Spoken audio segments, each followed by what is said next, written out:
سب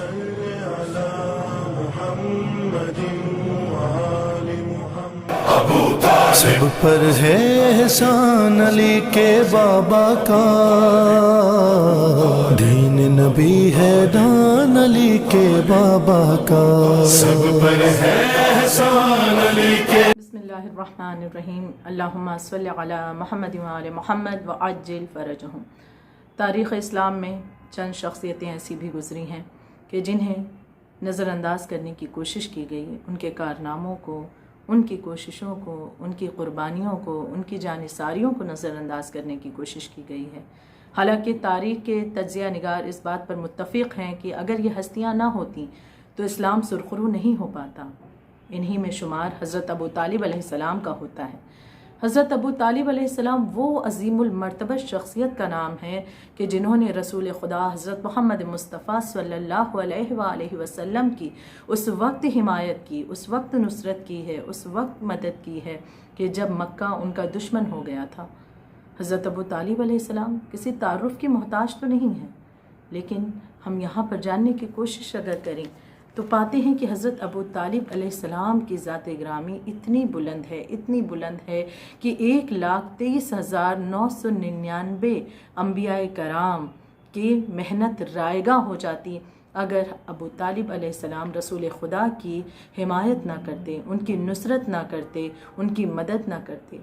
عشق رسول کا یہ عالم تھا ابو طالب علیہ السلام کا، کس قدر عشق تھا، کس قدر محبت تھی حضرت محمد مصطفیٰ سے حضرت ابو طالب علیہ السلام کو کہ آپ اندازہ کریں اس بات سے کہ حضرت ابو طالب علیہ السلام نے نہ صرف خود کو آمادہ کیا ہے کہ ہر لمحہ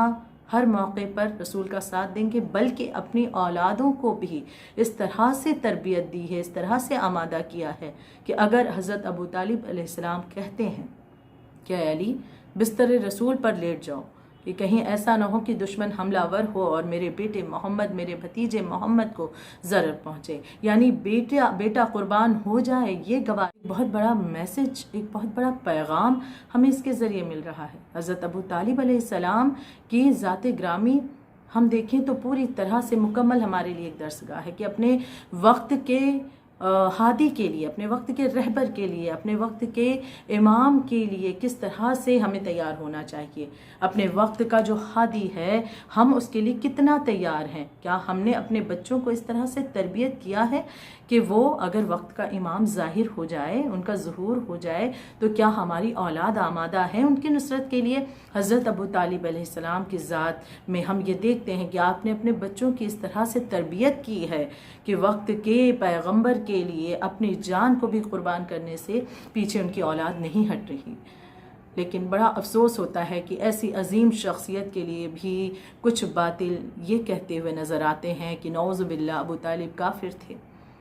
یہاں پر ایک بات کا ذکر کرنا چاہوں گی کہ بارہا سنا ہے کہ کوئی ایسا شخص، کوئی ایسا بشر کہ جس نے رسول خدا کا زمانہ دیکھا ہو، رسول اللہ کی زیارت کی ہو، حضرت محمد مصطفیٰ سے بات کی ہو یا کچھ حدیث سنی ہو یا کچھ دیر کے لیے ہی انہیں دیکھا ہو تو وہ قابل احترام ہو جاتا ہے۔ تو جو انسان کچھ دیر کے لیے رسول کو دیکھے یا سنے وہ قابل احترام ہو جائے، اور جو انسان پوری زندگی رسول کی حفاظت کرتا رہا، ان کے لیے اپنی جان کو بھی قربان کرنا پڑے تو اس سے پیچھے نہیں ہٹے، تو اس عظیم شخصیت کے لیے یہ کہنا کہ نعوذ باللہ وہ کافر ہیں، ان کے ایمان پر شک کرنا، جبکہ حضرت علی ابن ابی طالب علیہ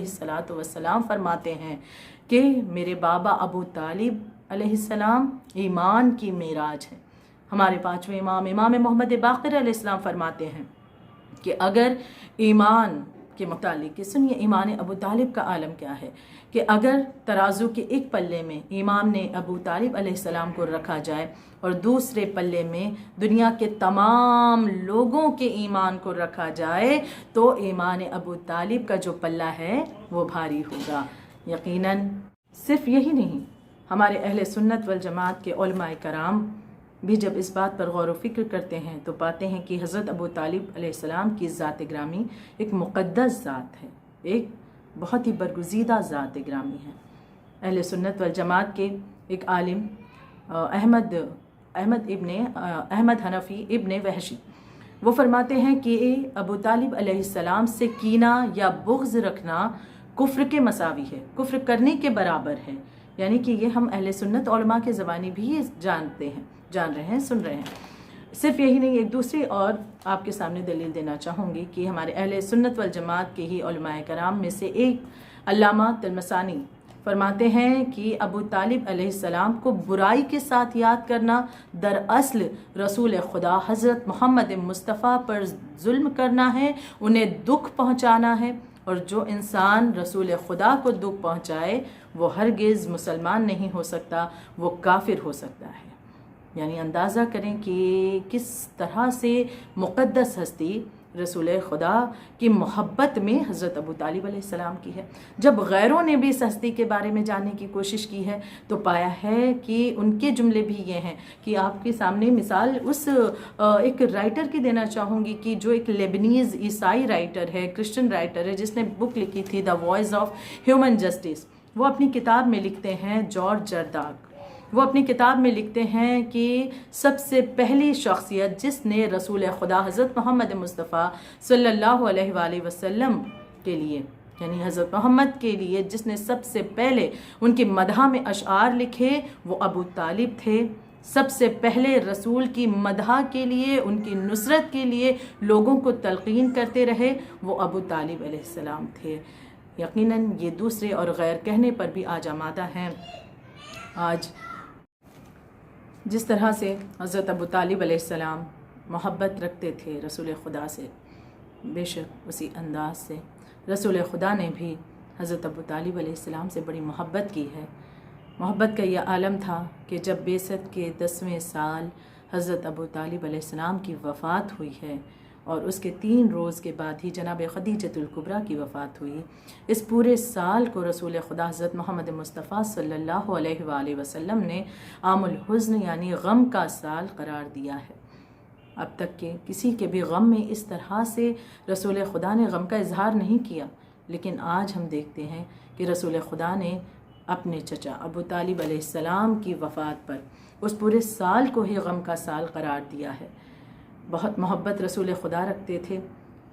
یہاں تک کہ ہم دیکھتے ہیں کہ روایت میں ملتا ہے کہ ابو طالب علیہ السلام کی وفات کے بعد ایک روز جبرائیل امین نازل ہوئے، حضرت محمد مصطفیٰ کی خدمت میں آئے اور فرمایا کہ یا محمد صلی اللہ علیہ وآلہ وسلم، اب آپ مکہ سے ہجرت کریں کیونکہ اب مکہ میں آپ کا کوئی مونس و مددگار نہیں رہا.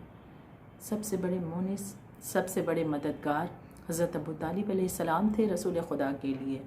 ان کے جانے کے بعد خدا کی طرف سے یہ فرمان آنا اس بات کی دلیل ہے کہ حضرت ابو طالب علیہ السلام کا مقام کتنا بلند ہے، کتنی بڑی منزلت پر آپ فائز تھے. اب ایمان ابو طالب پر جو شک کرے تو ظاہر ہے کہ وہ کفر ہے. ایمان ابو طالب پر شک کرنا کفر ہے، اور ایمان ابو طالب علیہ السلام پر ایمان رکھنا ایمان کی علامت ہے. صدق اللہ العلی العظیم.